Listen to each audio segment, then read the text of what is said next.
नमस्कार अमरावती महानगरपालिका निवडणुकीच्या पार्श्वभूमीवर राजकीय घडामोडींना वेग आला आहे। वडाळी महादेवखोरी प्रभागातील माजी नगरसेविका सपना ठाकूर यांनी अजित पवार राष्ट्रवादी काँग्रेस पक्षाला रामराव ठोकत पुन्हा युवा स्वाभिमान पक्षात घर वापसी केली आहे। युवा स्वाभिमान पक्षाच्या तिकिटावर निवडून आलेल्या सपना ठाकूर यांनी काही काळापूर्वी मनपा निवडणुकीच्या तोंडावर अजित पवार यांच्या राष्ट्रवादी पक्षात प्रवेश केला होता। मात्र आगामी निवडणुकीसाठी राष्ट्रवादी काँग्रेस पक्षाची मनपा उमेदवारी दुसऱ्याला मिळणार, सोबतच तिकिटाची ठोस हमी न मिळाल्याने त्यांनी पुन्हा मूळ पक्षात परतण्याचा निर्णय घेण्यात आला, अशी माहिती समोर येत आहे। 25 डिसेंबर रोजी राजापेठ येथील युवा स्वाभिमान पक्षाच्या कार्यालयात मार्गदर्शक सुनील राणा यांच्या उपस्थितीत सपना ठाकूर यांनी अधिकृत प्रवेश केला। दरम्यान अमरावती मनपा निवडणुकीत अनेक पक्ष, कट्टर पदाधिकारी आणि इच्छुक उमेदवारांकडून पक्षाबद्दल सुरू असून काही दरम्यान अमरावती मनपा निवडणुकीत अनेक पक्ष, कट्टर पदाधिकारी आणि इच्छुक उमेदवारांकडून पक्ष बदल सुरू असून काही ठिकाणी युती तुटत असल्याचे चित्र दिसत आहे। राजकीय समीकरणे वेगाने बदलत असताना येणारी मनपा निवडणूक अधिकच रंगतदार होण्याची चिन्हे आहेत।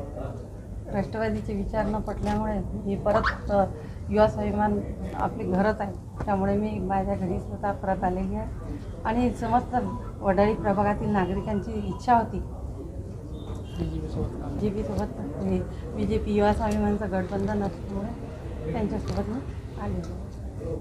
आज स्वर्गीय अटल बिहारी वाजपेयी यांच्या जयंतीनिमित्त त्यांच्या चरणी मी नतमस्तक होतो। आज त्यांचा जन्मदिवस आहे। आणि दुसरी गोष्ट की पहिले आमच्या सपनाताई ठाकूर युवा स्वाभिमानमध्ये नगरसेवकमधून पद भूषवलेलं आहे।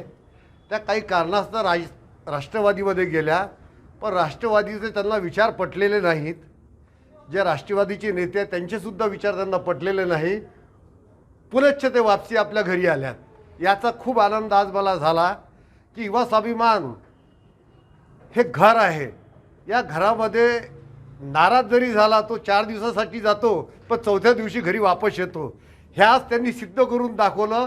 रवी राणा आणि माननीय आमदार रवी राणा यांच्यावर त्यांनी जो विश्वास दाखवला त्याबद्दल मी शैलेश भाऊंचं, सपनाताईंचं, त्यांच्या सगळ्या मंडळीचं मी या ठिकाणी हार्दिक स्वागत करतो आणि त्यांना पुढील वाटचालीसाठी शुभेच्छा देतो। जय स्वाभिमान, धन्यवाद। आज 25 डिसेंबर भारताचे माजी पंतप्रधान अटल बिहारी वाजपेयी यांच्या जयंतीनिमित्त शुभेच्छा देतो।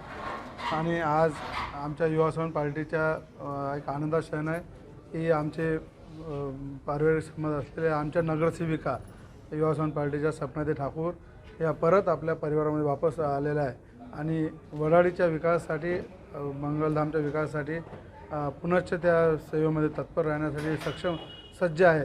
अशा आमच्या नगरसेविका ज्यांनी युवा स्वाभिमान पार्टीतर्फे आपले आशिषभाऊ गावंडे आणि सपनाताई ठाकूर यांनी जे प्रभागामध्ये विकास केला आहे त्या कार्याला पूर्ण कंटिन्यू नेण्याचं काम पुन्हा हे दोघंजण करतील या उद्देशानं ताईंचा या ठिकाणी पुन्हा घर वापसी झाला आहे।